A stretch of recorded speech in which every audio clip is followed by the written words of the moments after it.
Ravi de vous retrouver sur Medi 1. Bienvenue dans Génération News, l'émission qui prend à cœur toutes les problématiques liées à la jeunesse, l'émission qui donne la parole aux jeunes. Vous connaissez bien le principe de cette émission, deux thématiques.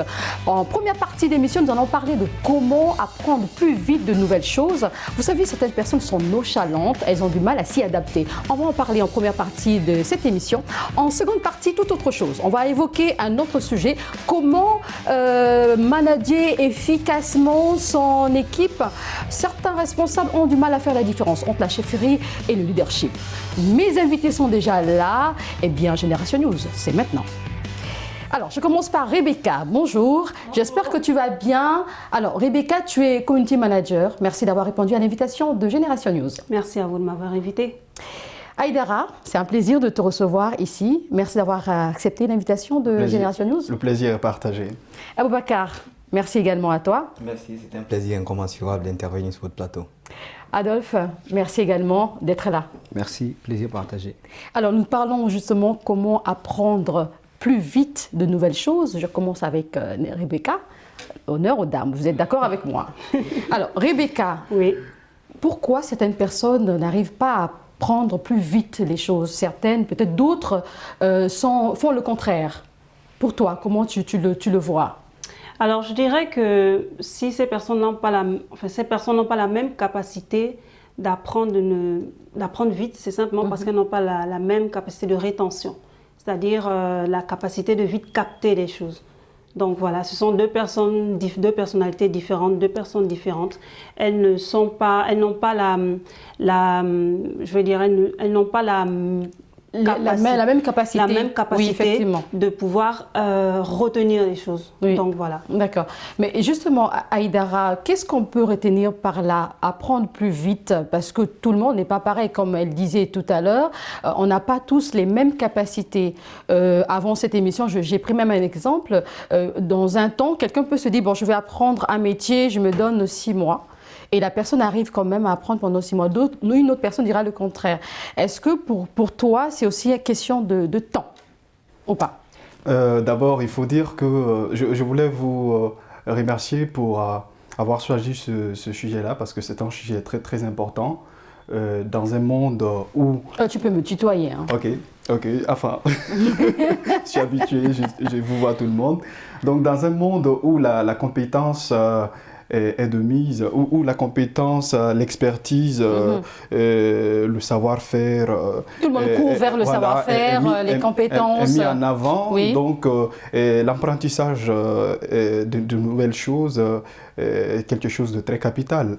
Et c'est d'autant plus capital qu'aujourd'hui, si on aspire, par exemple, à occuper un poste de responsabilité, ou si on veut devenir un cadre, ou en tout cas, si on veut prendre les rênes d'une entreprise, par exemple, il faut avoir un certain background, il faut avoir, comment on appelle ça? Est-ce que tu veux parler de la rapidité aussi? Il parle de s'adapter. Oui, d'abord, j'essaie de vous dire à quel point le sujet il est important et qu'il vient à point nommé. Okay. Maintenant, pour revenir à votre sujet, évidemment, quand on parle d'apprendre vite de nouvelles choses, moi je comprends là deux choses.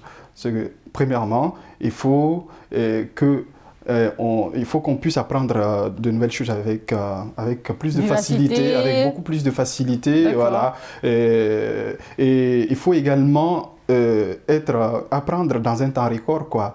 Voyez-vous. Mais ce que tu dis est important. Si tu es dans un domaine professionnel et que le poste t'intéresse, tu te dis il faudrait que je mette des moyens, que je mette toutes les dispositions, que j'ai toutes les dispositions possibles pour que j'y arrive. Bon, je vais te poser quand même cette question. Ce qu'il dit est très pertinent.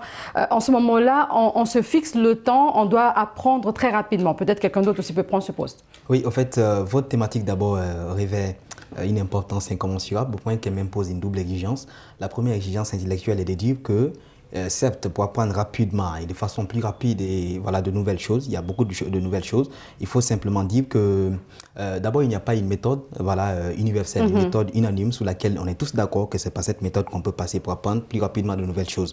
Maintenant, pour revenir deuxièmement à la deuxième exigence intellectuelle, quand il parle de temps, cela renvoie beaucoup plus à l'énergie que la personne peut s'offrir. Ça dépend des personnes, du type voilà, d'individu qui est en face de nous ou de la personne qui veut apprendre plus rapidement les choses. Si par exemple, il se fixe un temps record, par exemple en 3 mois, il dit qu'il doit apprendre, ou en 6 mois, il dit qu'il doit apprendre ça rapidement, il doit essayer de travailler un peu sur l'énergie. Il veut devenir comptable, par exemple, il doit apprendre la comptabilité, on va dire en 6 mois. En 6 mois, voilà. Il doit essayer de s'offrir, d'abord, il doit savoir quelle est la capacité d'énergie qu'il est capable de déployer pour bien évidemment apprendre en 6 mois, si bien évidemment cela va avec sa personne. Donc, c'est pourquoi il faut d'abord maîtriser.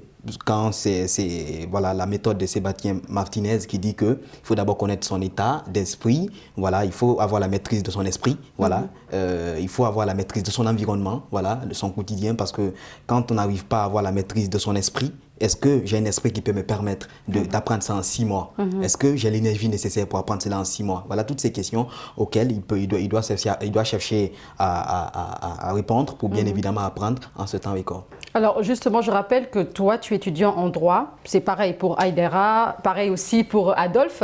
Avec toi, Adolphe, déjà pour les cours, par exemple en droit, j'imagine que vous vous donnez du temps.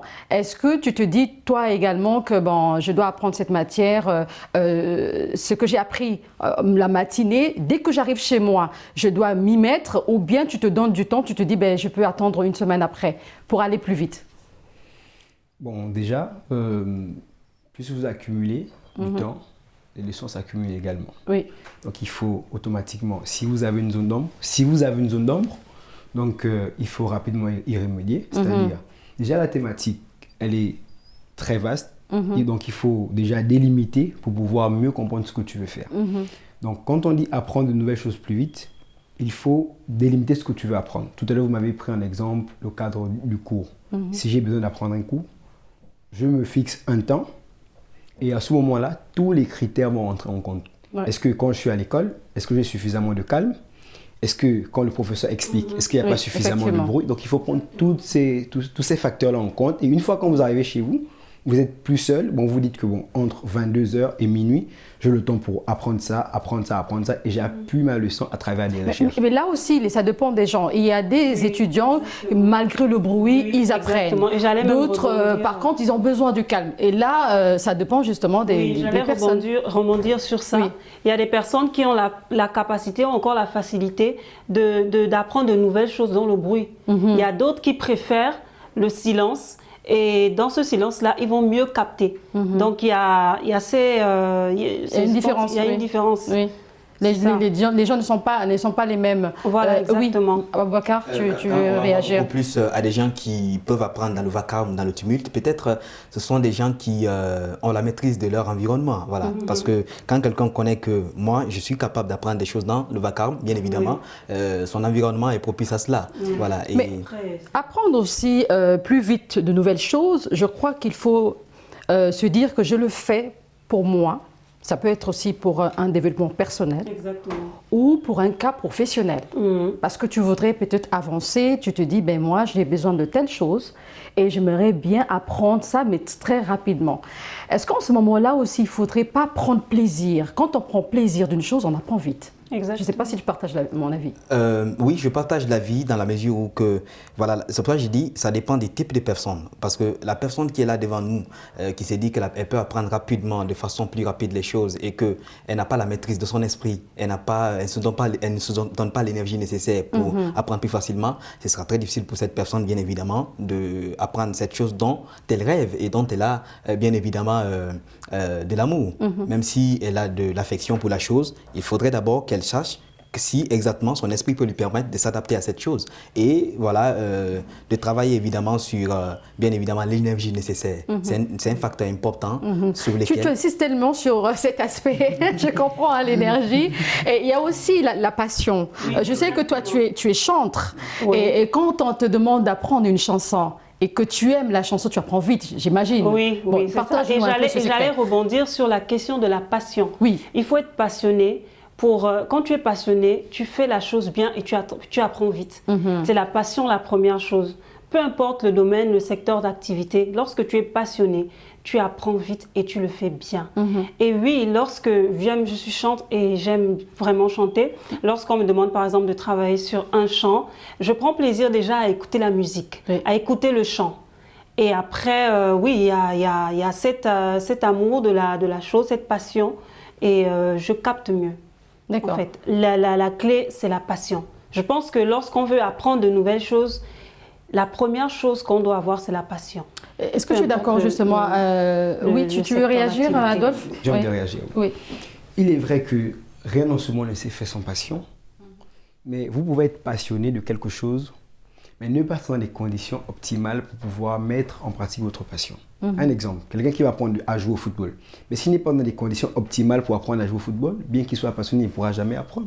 Donc vous pouvez avoir la passion, il faut vous Être définir organisé aussi. très bien, avoir une certaine organisation, une certaine discipline, et ensuite appliquer ce que vous voulez faire. Tout part d'une méthode. Vous savez, il y a quelqu'un qui a écrit le discours de la méthode, je pense notamment à Descartes. Chacun apprend à travers sa méthode. Je suis passionné par le football, il faut que je me donne des moyens, du temps. Abou, tout à l'heure, il parlait de l'énergie, et c'est tellement important. Est-ce que vous avez l'énergie pour atteindre ce que vous voulez faire? Est-ce que vraiment votre passion, c'est avec votre corps, votre emploi du temps? C'est tout un ensemble de mécanismes qu'il faut prendre en compte. Ce n'est pas simplement la passion qu'il faut avoir, il faut également être organisé, avoir un planning défini, et à travers ça, vous pouvez arriver à votre fin. Il y a aussi certaines personnes qui se mettent des limites. Elles ont tellement peur. Parfois la chose est facile à apprendre, mais elles se mettent tellement des limites et à la fin, la personne n'apprend rien. Qu'est-ce que tu en penses justement? Est-ce que c'est ton cas, Aïdara? Moi, je n'ai peur de rien. Voilà, je me rappelle, il y a quelques années, je rêvais, je rêvais d'écrire, de devenir écrivain, d'écrire des bouquins. Tu rêves plus? C'est fini là? J'ai écrit. Ah d'accord. Voilà, j'ai bien. Voilà, je rêvais d'écrire des bouquins, tout ça là. Et au début, c'est vrai, c'était vraiment. Ce rêve-là me faisait peur parce que et le statut d'écrivain, c'est pas quand même n'importe quoi. Il faut avoir un bagage. Voilà, c'est ça? absolument. Ça demande un background, ça demande une densité intellectuelle, une vraie épaisseur intellectuelle. Donc, au début, je ne sais pas si vous partagez son avis. Il faudrait avoir un bagage, un background, comme il dit. En tout cas, le métier d'écrivain, ça nécessite une certaine culture générale. Voilà, il faut quand même avoir cette multidisciplinarité parce que en matière de littérature, il faut écrire quelque chose dans laquelle mais c'est aussi quand même lié à l'histoire. Je me dis, tous les écrivains, c'est vrai qu'ils ne sont pas pareils, mais il y a certains qui arrivent à écrire parce qu'ils ont observé quelque chose quelque part, ou bien son propre histoire d'ailleurs, il peut écrire, et voilà. Bon, je crois que tu allais aborder plutôt l'aspect de la peur.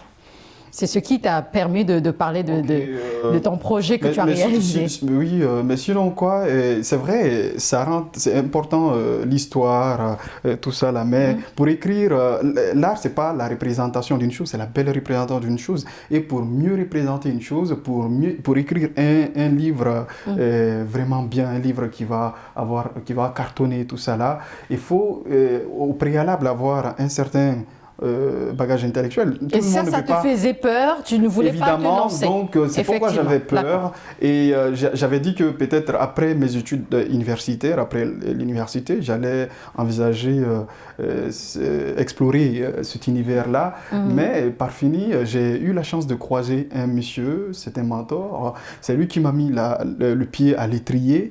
Hein, c'est lui qui m'a finalement appris qui m'a poussé à démystifier un peu cet univers-là, à me rendre compte finalement que pour écrire, certes, l'intellect ça compte, mais aussi la sensibilité ça compte. Tu as combien de livres actuellement? Bon, j'ai à mon actif 3 livres, il y a le 4e qui va paraître bientôt. C'est très bien. Et donc, mais toutes nos félicitations.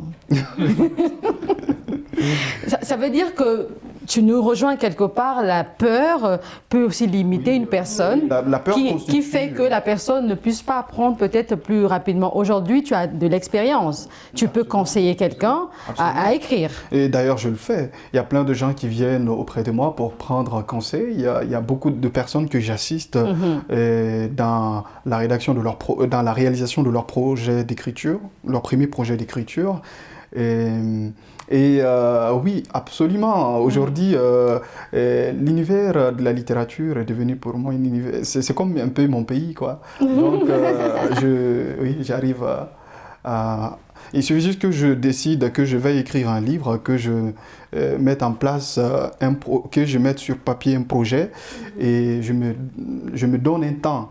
Et pour ça, je me fixe un temps. Je prends par exemple mon dernier livre que je viens de sortir et qui va sortir bientôt, que je viens d'écrire. Et c'est après le décès de ma grand-mère, c'était au mois de septembre, j'étais parti au pays pour assister à son enterrement, à mon retour. Et je voulais écrire un truc sur elle, voyez-vous, parce que elle et moi, on était tellement proches que finalement, quand on m'a dit qu'elle était décédée, que j'étais loin du pays, je me sentais un peu relevable. Vraiment, et oui, ce qui absolument. fait qu'aujourd'hui, tu es un exemple, je peux le dire, puisque tu as surpassé tes peurs et tu es un exemple justement. Alors pour la plupart des compétences, on dit, la plupart des compétences sont en réalité un ensemble de sous-compétences. Il faut les subdiviser. Je ne sais pas si tu seras d'accord avec moi. Je donne un exemple. Je veux devenir maître de cérémonie ou bien maîtresse de cérémonie. On me dit, il faut être éloquent. On va parler d'un maître de cérémonie, voilà. Il faut être éloquent, il faut avoir un discours cohérent, il faut être concis, précis. Alors peut-être que tout de suite, c'est difficile d'emmagasiner tout cela, mais tu peux aller par étapes. Voilà pourquoi je dis il faut les subdiviser pour aller un peu plus vite. Aboubacar. Dans ce sens, il y a, je peux partager certes votre avis, mais je peux aussi dire qu'il y a des gens qui ont, par exemple, ils sont dotés d'intelligence extraordinaire. Ce sont des gens qui ont des soft skills, c'est-à-dire qui peuvent les permettre de s'adapter. Ils ont des compétences générales, ils peuvent s'adapter à tous les métiers. Il suffit de leur présenter le métier et de les mettre. Et au bout de quelques mois, ils se sont adaptés. Vous serez même étonné et éberlué de voir que vraiment ils ont pris s'adapter très facile et très rapidement comme ça. Ce sont des gens qui sont dotés d'intelligence extraordinaire. Il y a des gens comme ça. Je cite par exemple l'exemple de l'ancien Premier ministre de la Côte d'Ivoire, paix à son âme, Ahmed Bakayoko, quelqu'un qui n'a pas pu avoir le baccalauréat, mais qui a occupé de hautes fonctions au sein de l'État. Et lorsqu'il était à l'œuvre politique, on a compris que ce ne sont pas les grandes études. Il y a des gens qui ont de l'intelligence nécessaire, extraordinaire, qui peuvent les permettre de faire des choses, bien évidemment, dont on pense qu'ils sont incapables. Donc, cela veut dire tout simplement, pour un résumé, que il y a des gens qui ont des compétences générales, qui n'ont pas besoin de peut-être d'étudier la chose. Comme par exemple, quand il a évoqué le cas de l'écriture, il faut forcément sortir d'une faculté de lettres modernes pour écrire. Voilà, comme ça et tout ça. Mais lui, il n'est pas sorti d'une faculté. Mais ça, c'est vraiment pour le cas d'une personne qui a une mémoire mécanique, comme tu le disais avant de commencer cette émission. Oui. Hein? Maintenant, on prend l'exemple de quelqu'un qui a du mal. Adolphe, qu'est-ce que tu lui diras, en fait, cette personne qui a du mal à s'adapter ou à apprendre plus vite, si cette personne n'a pas une mémoire mécanique ou encore photographique? Simplement, je lui dirais de prendre son temps, faire les choses étape par étape. Prendre son temps. Prendre son temps, oui. aller étape par étape, commencer par la base, ensuite aller au niveau de la construction. Parce que si vous n'avez pas un sous-bâtiment assez solide sur ce que vous avez envie de faire, vous ne pourrez aller nulle part. Donc si vous avez du mal à comprendre vos cours en classe, parce qu'il y a tellement de bruit quand le professeur explique, il y a du bruit, il y a des rigolades, etc. Mais quand vous allez chez vous, vous prenez votre temps dès le début, vous recommencez à regarder ce que le professeur a dit, vous appuyez avec des recherches. Petit à petit, vous y arrivez à votre fin. Oui. Tout le monde ne peut pas comprendre, tout le monde ne peut pas avoir le même degré de compréhension, c'est pas possible. Parce que nous sommes tous différents, donc chacun comprend à sa manière et avec sa façon. Mais il faut se faire violence aussi. C'est vrai, il faut se faire violence. Il faut se faire violence, mais chacun a sa méthode de travail, chacun a sa compréhension. Donc, le fait que lui comprenne plus vite que moi, je ne dois pas mettre la pression parce que lui comprend plus vite que moi. Après, on est stressé. Voilà. Donc, si j'essaie de me dire que voilà, lui, il comprend plus vite que moi, mais ça me met une pression supplémentaire et je peux peut-être passer à côté de ce que j'ai envie de faire. Donc c'est sans pression, c'est de repartir aux bases, les fondamentaux, apprendre étape par étape et vous y arrivez tranquillement. Tout en définissant, permettez-moi de terminer, tout en définissant votre méthode de travail. Parce que tout part de votre méthode. Si vous avez une mauvaise méthode, vous n'y arriverez jamais.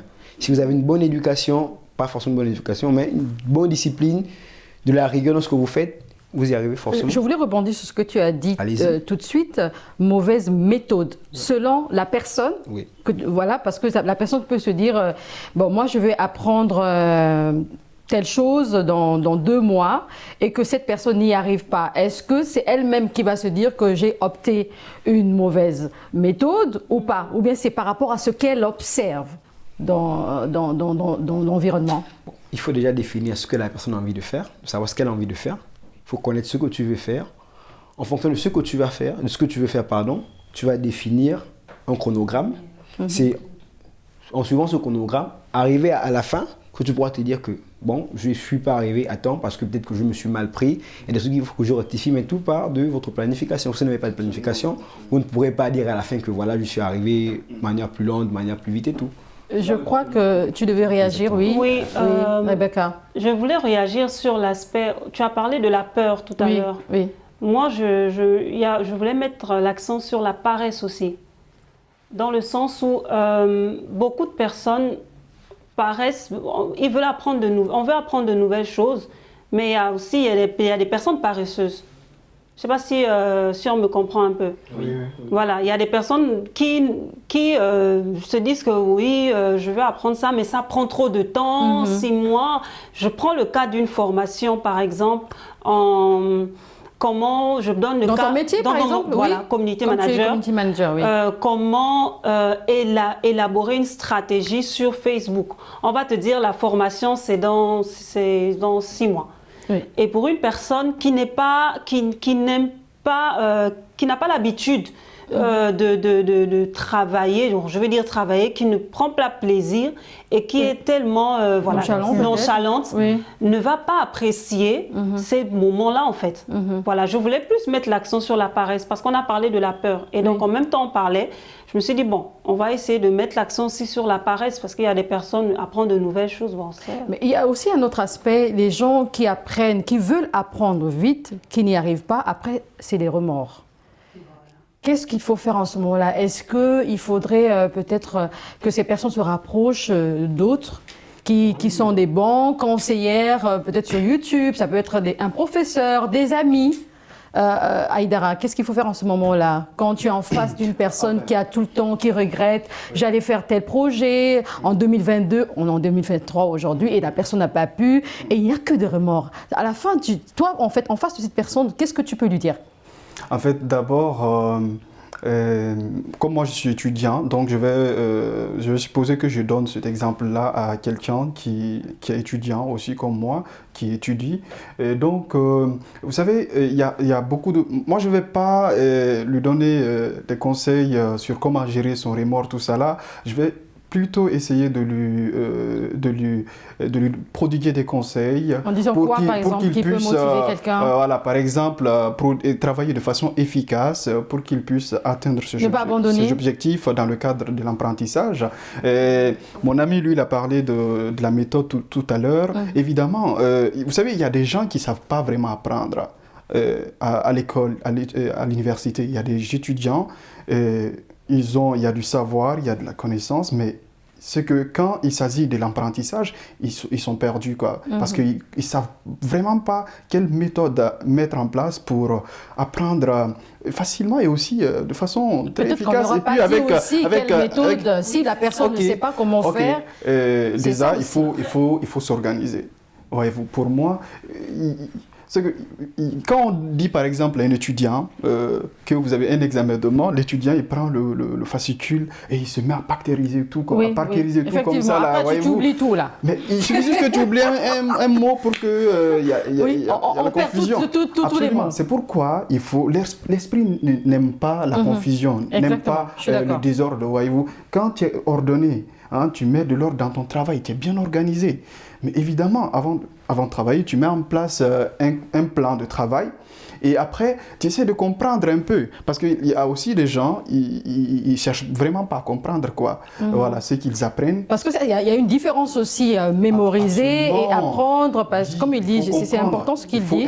Il faut Oui. comprendre ce que tu apprends. Comme ça va rester. Ça va rester. Même si tu oublies, c'est ce que l'autre dit, le savoir, c'est ce qui reste après avoir tout oublié. Quoi. Voilà, donc, même si tu oublies tout ça là, mais à travers tes propres mots, à travers tu vas t'en sortir.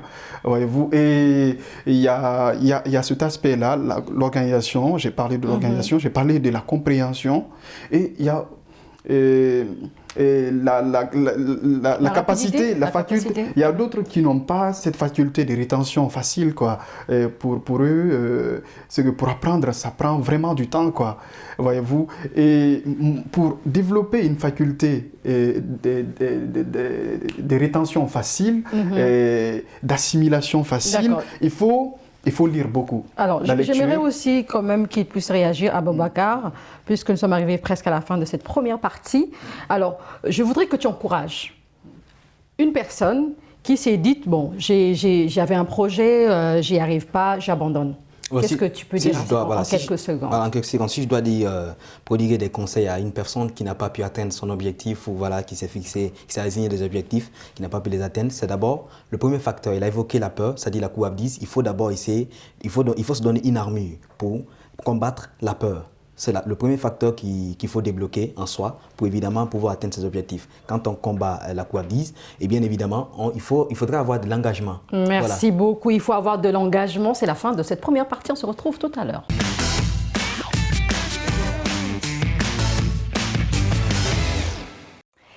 Bienvenue encore, bienvenue dans la seconde et dernière partie de Génération News. Je suis toujours avec mes invités Adolphe, Aboubacar, Rebecca et Aïdara. Je commence avec toi. Adolphe, on parle de comment manager efficacement une équipe. Pour toi, qu'est-ce que ça veut dire déjà comment manager efficacement son équipe? Comment on peut réussir, je veux dire, à manager efficacement son équipe? Déjà, pour savoir manager très bien son équipe, il faut d'abord se connaître d'abord soi-même, avoir un bon leadership, être à l'écoute de ses collaborateurs, avoir une vision et avoir un esprit d'équipe, voilà. Et pour savoir où tu veux emmener les autres, savoir écouter, prendre du temps pour échanger souvent avec ses collaborateurs, quelles sont les difficultés, quels sont les atouts, les difficultés. En fait, c'est un ensemble de mécanismes qu'il faudra tenir en compte. C'est un ensemble de mécanismes qu'il faudra prendre en compte pour savoir comment l'équipe ça se passe, où on veut aller et qu'est-ce qu'on doit faire. J'aime bien ce que tu dis, avoir un esprit d'équipe. Ça montre qu'un manager a beaucoup de responsabilités. Exactement. Et il peut avoir une vision, tu l'as dit tout à l'heure, et il faut bien manager son équipe. Aboubacar, ça veut dire qu'il y a beaucoup d'exigences, il y a beaucoup de responsabilités. Oui, tout à fait. C'est pourquoi on dit que le chef, c'est-à-dire celui qui est là, le chef d'équipe, il doit incarner l'exemplarité. C'est-à-dire qu'il doit être un exemple pour les autres. C'est-à-dire on ne peut pas dire aux autres de faire ceci ou de faire cela pendant que nous-mêmes, on n'incarne pas ces valeurs. Un chef doit savoir d'abord dissocier, c'est-à-dire son statut par rapport aux autres. C'est vrai qu'il est au-dessus des autres, mais il y a par exemple, on assiste aujourd'hui à beaucoup de chefs qui pensent que voilà, gérer une équipe, c'est le fait de s'asseoir comme ça et que les autres font les choses à notre place, voilà, et qu'on est le patron. Non, c'est pas ça, c'est pas comme ça ça se passe. Il faut savoir d'abord montrer l'exemple aux autres. Montrer l'exemple en faisant quoi? En incarnant, voilà, bien évidemment, les valeurs d'honnêteté, les valeurs du travail, et bien évidemment, parce que si on ne montre pas aux autres qu'on est travailleur, bien évidemment, le reste sera aussi, les autres encadrants. Je voudrais rebondir sur ce que tu dis. Tu parles de chef. Alors, en termes de management, on parle beaucoup plus de leadership. Et quand on parle de leadership, un leader, c'est celui qui dit « allons-y ». Un chef dit « allez-y ». Donc, il y a quand même une différence entre un manager et un chef. Je ne sais pas si tu es d'accord avec moi. Un chef, attention, un chef donne des ordres. Mais un leader, il conduit, il dirige, comme disait Adolphe, il aide, il manage, il motive, il a un esprit d'équipe. Absolument. Je suis d'accord. Un manager, pour moi, c'est comme un berger qui tient son troupeau à l'assaut. Voilà, c'est quelqu'un qui est là comme ça avec son bâton et qui essaye de diriger tout un troupeau. Voilà. Et donc, il doit pouvoir faire preuve de souplesse parfois et parfois faire preuve de rigidité, tu vois, de rigueur. Voilà. Donc, il y a des qualités qu'un bon leader doit avoir et qu'un chef n'a pas forcément. Le chef, il est toujours dans l'injonction.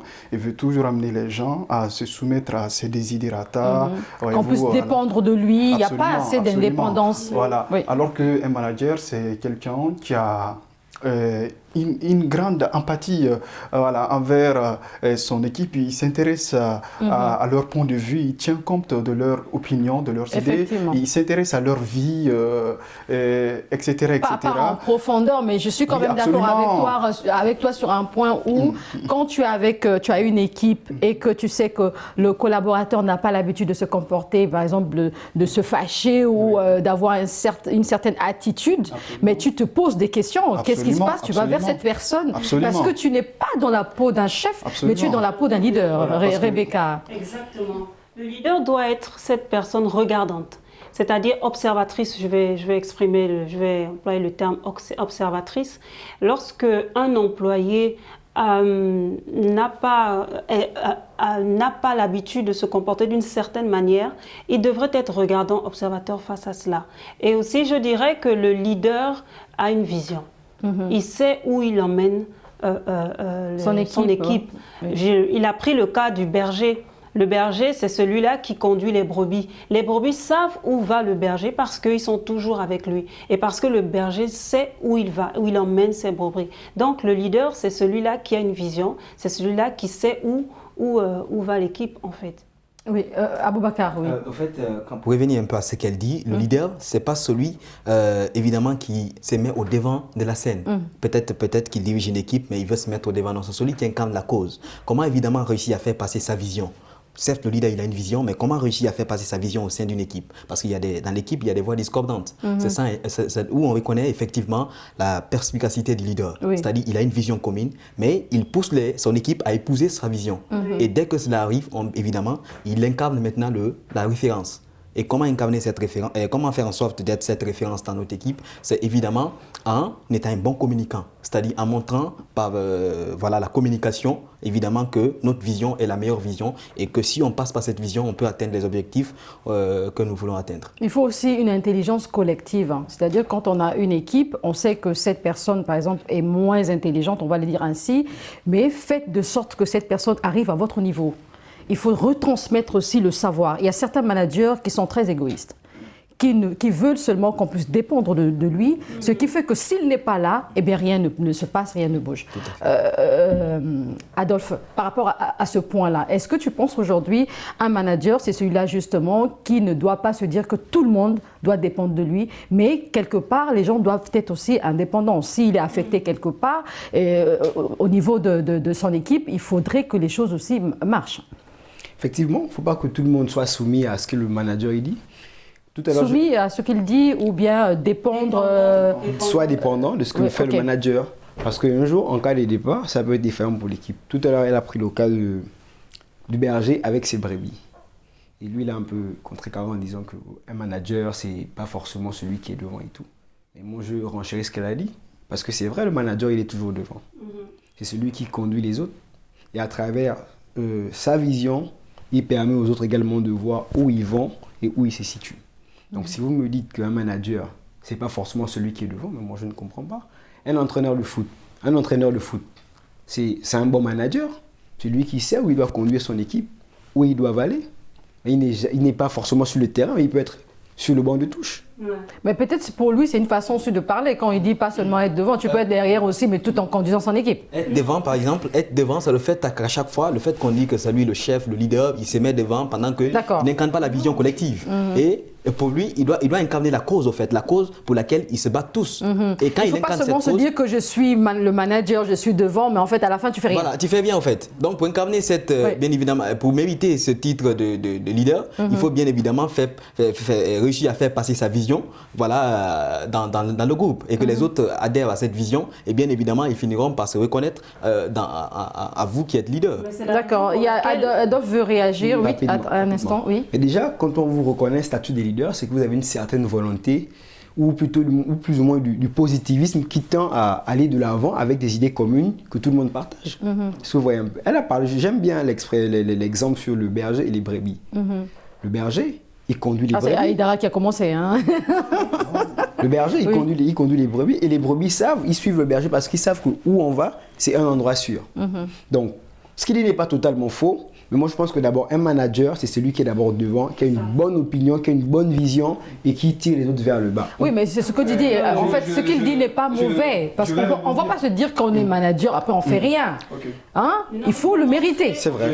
C'est vrai. Il faut le mériter, oui. En fait, moi, je me rappelle bien ce que disait notre président, notre ancien président en Guinée, c'est Sékou Touré. Il disait qu'un bon manager, celui qui quand même dispose d'une grande capacité managériale, c'est quelqu'un qui est devant son équipe, qui est derrière son équipe et qui est au milieu de son équipe. Très bien. Voilà, tu es devant, genre c'est toi qui leur montres le chemin, la direction. Tu es au milieu, c'est que là tu t'intéresses vraiment à... Tu es parmi eux, tu ne dois pas te mettre au-dessus d'eux.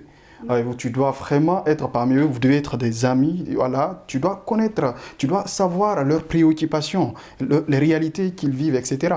Et aussi, tu dois être derrière eux pour assurer leurs arrières, etc. etc. D'accord, il y a Rebecca qui voulait quand même réagir un instant. Pourquoi en fait je rebondis un peu sur tout ça, c'est important.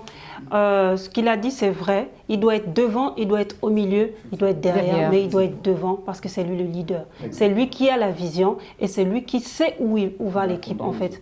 Maintenant, oui, je suis d'accord avec ce que tu dis, mais c'est important de savoir que c'est lui qui est devant. C'est lui qui sait où, c'est lui qui a la vision. C'est pas l'équipe qui a la vision, mais c'est lui qui porte la vision et c'est lui qui sait comment emmener l'équipe à une réussite. Et aussi, là, vraiment, ce qui nous intéresse, c'est réussir, en fait, comment manager efficacement son équipe. Est-ce qu'il ne faudrait pas aussi permettre à son équipe de se former ? Lorsqu'on sait qu'il y a quand même quelques problèmes, tu donnes une tâche à accomplir, tu sens que ton collaborateur est nonchalant ou encore il n'arrive pas et il n'y arrive pas, est-ce que tu ne penses pas qu'il faudrait aussi passer quand même à l'action du genre, bon, on met un budget pour que ce dernier, qu'on le forme?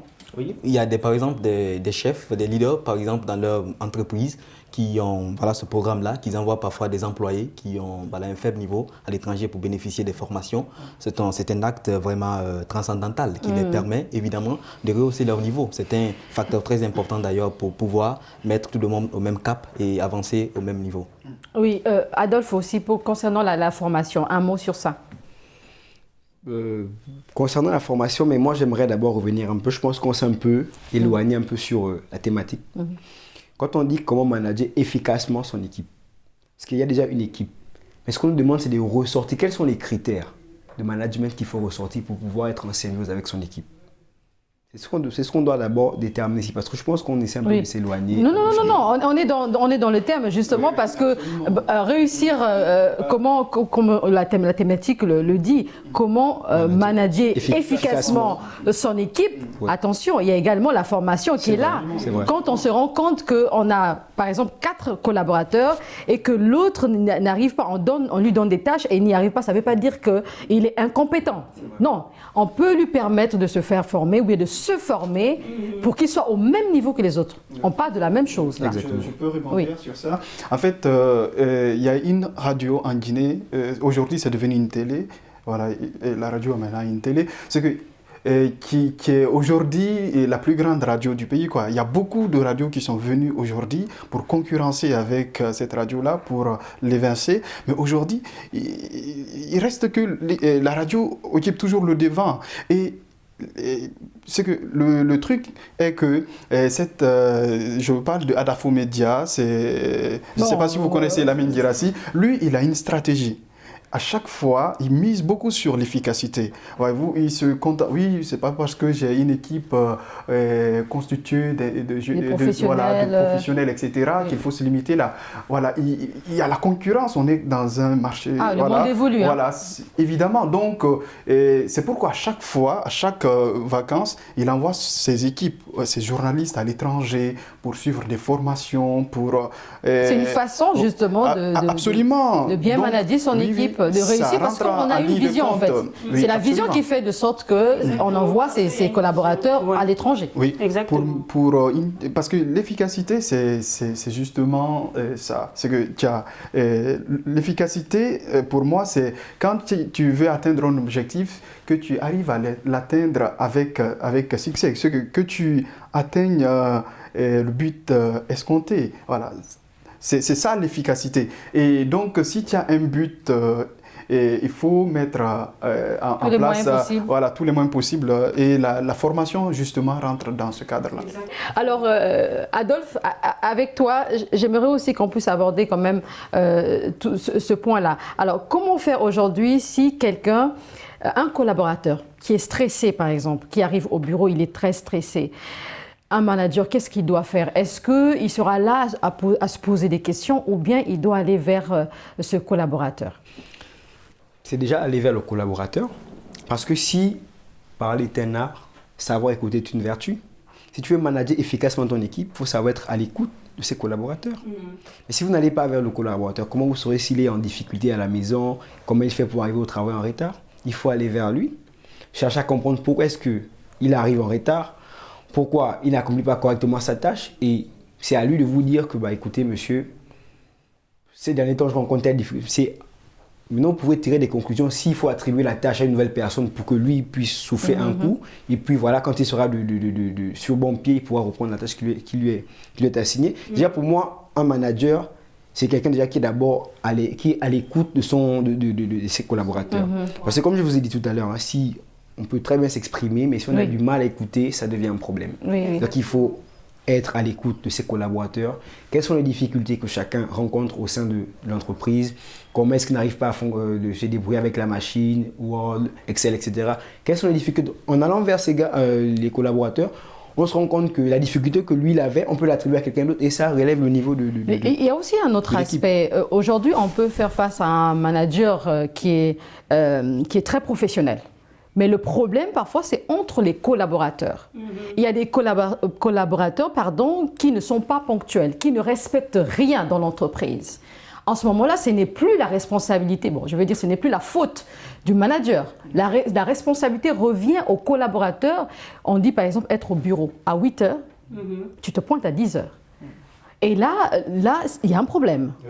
Oui, je pense à Boubacar veut réagir, oui. On dit très souvent que les bonnes missions s'accomplissent avec les bonnes personnes. Exactement. Et dans ce cas, c'est un mauvais grain. Pour moi, si je suis leader dans cette équipe, je me débarrasse de cette personne. Exactement. Si j'ai tout fait et que la personne, bien évidemment, par paresse, ne veut pas bien évidemment se mettre au travail, il faut se débarrasser de la personne pour pouvoir prendre une autre personne qui, évidemment... Est-ce qu'il ne faut pas donner d'abord un ultimatum? Oui, tu voudrais réagir. Mais toujours dans le même sens que Abou. Parce que si vous avez essayé d'établir un chronogramme, on dit le bureau c'est 8 heures que lui il arrive à 10 heures. Mais si la tâche devait être effectuée à 8 heures, lui n'est pas là et qu'il arrive à 10 heures, mais il tire l'entreprise vers le bas. Vous devez produire, vous devez rendre un document à 8h30 et le monsieur il se pointe à 10 heures. Vous voyez la différence? Oui, effectivement. Donc il vous tire vers le bas. C'est ce que je disais, est-ce qu'il ne faudrait pas lui donner un ultimatum ou bien on l'écarte directement? Oui, Rebecca. c'est aussi l'une des caractéristiques du leader. C'est-à-dire le leader, autant il conduit, il est observateur, mais il doit aussi être ferme. C'est-à-dire il doit sanctionner. Ouais, voilà, c'est le terme même. Il doit prendre des décisions. Oui, il y a des ultimatums qu'il doit donner avant. Parce que si c'est quelqu'un, tu commences à 8 heures et une fois tu viens en retard, ça on peut comprendre. Mais 2 fois, 3 fois tu viens en retard, là, ça retarde le travail quelque part. Ça retarde le travail et ça empêche l'équipe ou encore l'entreprise d'avancer. Donc là, tu dois... Il y a Aïdra qui veut réagir. Voilà, vas-y. En fait, évidemment, il y a souvent dans des équipes des personnes comme ça là qu'on retrouve qui ne sont jamais... les collaborateurs difficiles, absolument, qui mettent toujours des bâtons dans les roues des autres. Et ces personnes-là, il n'y a même pas matière à réfléchir, quoi. Voilà, il faut vous parler de... Si vous constatez vraiment que c'est cette personne-là, après, oui, bien sûr, des mises en garde, tout ça, après avoir fourni des efforts pour aider cette personne-là à se relever, si vous voyez que la personne n'y arrive pas, ben, ce que vous devez faire, c'est de vous débarrasser de la personne. C'est là, tout de suite ou bien un ultimatum d'abord? Mais évidemment, j'ai parlé de l'ultimatum. Vous allez faire des mises en garde, des mises en demeure, tout ça. Après, mais je prends l'exemple sur Steve Jobs. Steve Jobs, il voulait mettre en place son entreprise Apple Computer. Je sais pas, vous connaissez la marque iPhone. Voilà, il a commencé avec ses amis. Mais il avait des amis qui avaient beaucoup de vices, voilà, qui l'empêchaient vraiment à prendre de l'ascension, à faire de grandes choses. Voyez-vous, ils avaient vraiment des visions très limitées. Et donc, le monsieur, qu'est-ce qu'il a fait? C'est bien vrai que c'était ses amis, ils avaient beaucoup ils avaient grandi ensemble, tout ça là, mais il s'est débarrassé de ces gens-là. Il a engagé des personnes qui ont la compétence et qui... Tout en sachant qu'il y a un processus pour licencier les gens. On est d'accord là-dessus aussi. Absolument, absolument. Oui. Mais après, on a vu le résultat. Aujourd'hui, jusqu'à présent, hein, il n'y a plus de ce monde, mais sont Adolphe, c'est possible aussi dans une équipe d'avoir des personnes talentueuses. C'est-à-dire que vous avez des collaborateurs talentueux, mais ils ne s'entendent pas. Ils ne s'entendent pas, ce qui fait que le travail n'avance pas. En tant que manager, qu'est-ce qu'il faut faire en ce moment-là? Un rappel à l'ordre. Il faut faire un rappel à l'ordre. Parce que si les deux ne s'entendent pas, c'est le travail qui est pénalisé. Oui. Comment vous faites pour produire des documents? Comment vous faites pour produire des biens et services que vous fabriquez au sein de votre entreprise si les deux ne s'entendent pas? En tant que manager, il faut repartir à la table de discussion.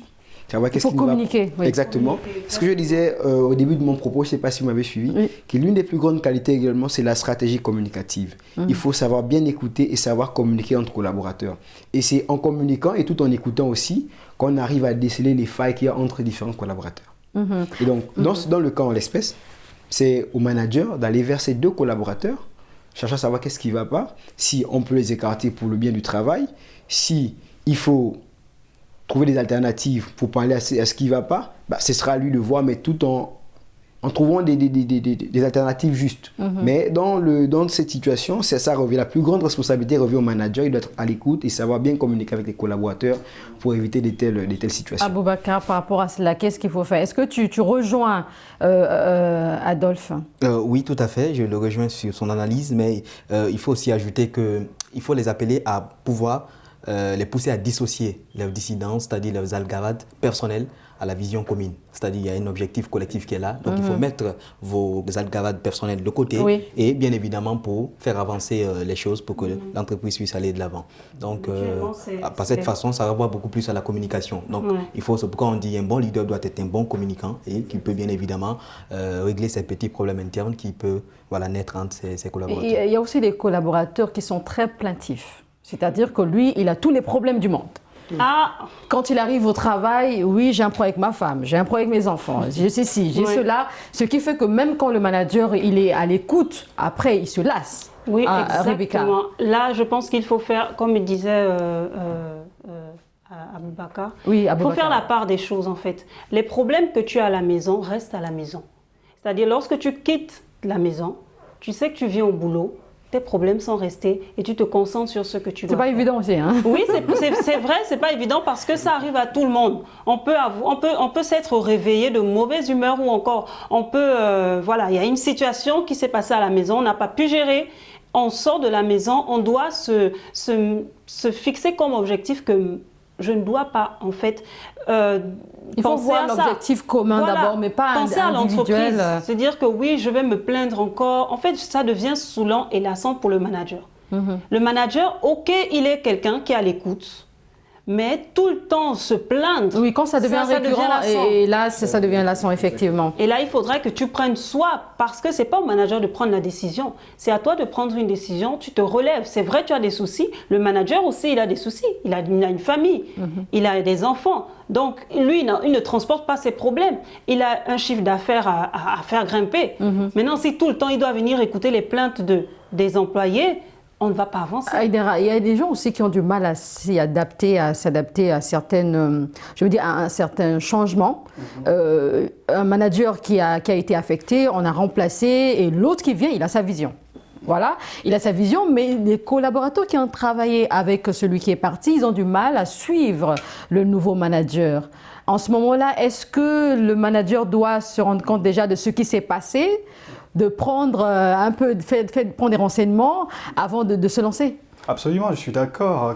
C'est pas parce que tu es nouveau manager que on t'a donné le pouvoir, un poste de responsabilité, que tu vas tout de suite venir imposer ta vision sur les autres. Tu dois essayer de prendre déjà le pouls de l'environnement, le pouls de l'environnement où on t'a affecté. Voilà, tu prends tes marques, tu essayes de créer une certaine familiarité avec les gens et essayer de te renseigner sur les stratégies, comment l'autre leader il faisait pour amener tout le monde à mobiliser tout le monde, tout ça là, autour d'une cause. Voilà. Donc, c'est très important pour les nouveaux managers qu'on affecte dans de nouveaux postes. Il faut aussi de la convivialité quand même aussi dans des services, dans des entreprises. Il y a des fêtes, par exemple, il y a des moments importants pour les collaborateurs. Il faudrait en tenir compte. Si c'est les fêtes de fin d'année, il y a des choses à faire. Il ne faudrait pas aussi laisser ses collaborateurs, on sait que c'est les fêtes de fin d'année, ils sont seuls, ils ne savent pas quoi faire. À un moment donné, ils sont aussi stressés. Je pense qu'il faut regarder aussi ce sens-là à Aboubacar. C'est un peu ça renvoie un peu au climat social, c'est-à-dire chercher à créer, voilà, être plus social, un bon climat social, être plus social avec les gens, voilà. Le fait d'organiser par exemple les fêtes de fin d'année, cela permet aux collaborateurs, c'est-à-dire de beaucoup plus être familiers entre eux, voilà, de s'entendre, cela même provoque l'entente entre eux, ça peut éviter, voilà, tous les blocages, c'est-à-dire les mésententes qui peuvent bloquer évidemment l'entreprise d'avancer. Il ne faut pas seulement être dur, même si on est compétent, c'est vrai que dans la compétence on voit tout ce qui est humain et professionnel en même temps, mais je suis d'accord avec toi, il faut un bon climat social. Adolphe, est-ce que tu penses également qu'il faut un bon climat social? Effectivement, je partage son idée. Il faudrait qu'il y ait une cohésion sociale entre collaborateurs. Si on veut faire avancer les objectifs de l'entreprise, il faut que les relations amicales sont plus ou moins courtoises. On ne peut pas avancer dans un climat qui est assez toxique. Donc quand il y a des anniversaires, par exemple, il faut en tenir compte. Il faut également en tenir compte. Fête de fin d'année, anniversaire, etc. D'accord. Nous sommes arrivés à la fin de cette émission. C'était un réel plaisir de vous avoir sur ce plateau. À l'instant, Adolphe, tu es étudiant en droit. Pareil pour Aboubacar. Merci beaucoup d'avoir répondu à nos questions. Aïdara, merci également à toi. Et Rebecca, c'était un plaisir. Plaisir partagé. C'est la fin de cette émission, vous l'avez compris. On se retrouve très bientôt sur Média 1 et surtout, prenez soin de vous.